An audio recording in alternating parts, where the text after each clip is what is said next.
नमस्कार, बहुत बहुत स्वागत है आप सभी का अटल भारत पर।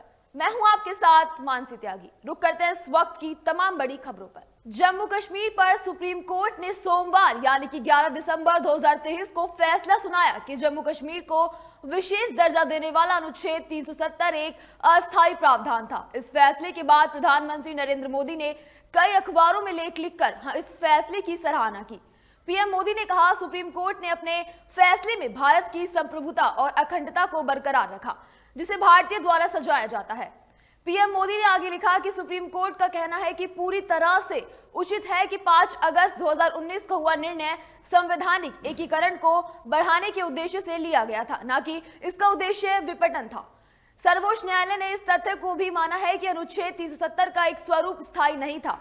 पीएम मोदी ने लिखा, जम्मू कश्मीर और लद्दाख के लुभावने परिदृश्य, शांत घाटियां और राजस्वी पहाड़ों में पीढ़ियों से कवियों, कलाकारों और साहसी लोगों के दिलों को मोहित लिया है।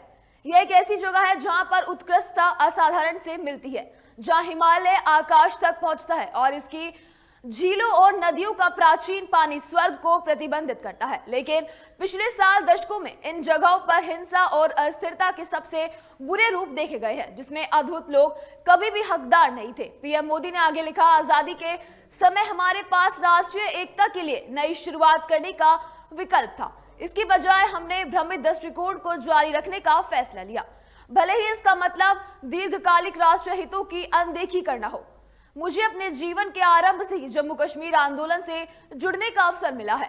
मैं एक वैचारिक ढांचे से जुड़ा हुआ हूं, जहां जम्मू कश्मीर केवल एक राजनीतिक मुद्दा नहीं था, यह समाज को आकांक्षाओं को संबोधित करने के बारे में था। प्रधानमंत्री नरेंद्र मोदी ने अपने आर्टिकल में आगे यह भी लिखा है कि मेरा हमेशा से दृढ़ विश्वास था कि जम्मू कश्मीर में जो कुछ हुआ वह हमारे देश और वहां रहने वाले लोगों के साथ एक बड़ा विश्वासघात था। मेरी भी प्रबल इच्छा थी कि मैं इस कलंक को, लोगों पर हुए इस अन्याय को मिटाने के लिए जो कुछ भी कर सकूं वह करूं। पीएम मोदी ने आगे लिखा है कि मैं हमेशा से जम्मू कश्मीर के लोगों की पीड़ा को कम करने के लिए काम करना चाहता था।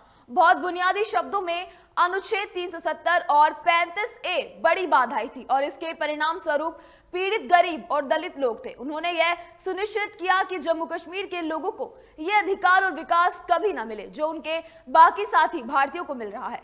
इन अनुच्छेदों के कारण एक ही राष्ट्र के लोगों के बीच दूरियां पैदा हो गई। परिणाम स्वरूप बहुत से लोग जो जम्मू कश्मीर की समस्याओं को हल करने के लिए काम करना चाहते थे, वे वहां के लोगों को दर्द में महसूस कराने लगे। उसी के बावजूद वे ऐसा करने में असमर्थ थे। तमाम बड़ी खबरों से जुड़े रहने के लिए देखते रहिए अटल भारत।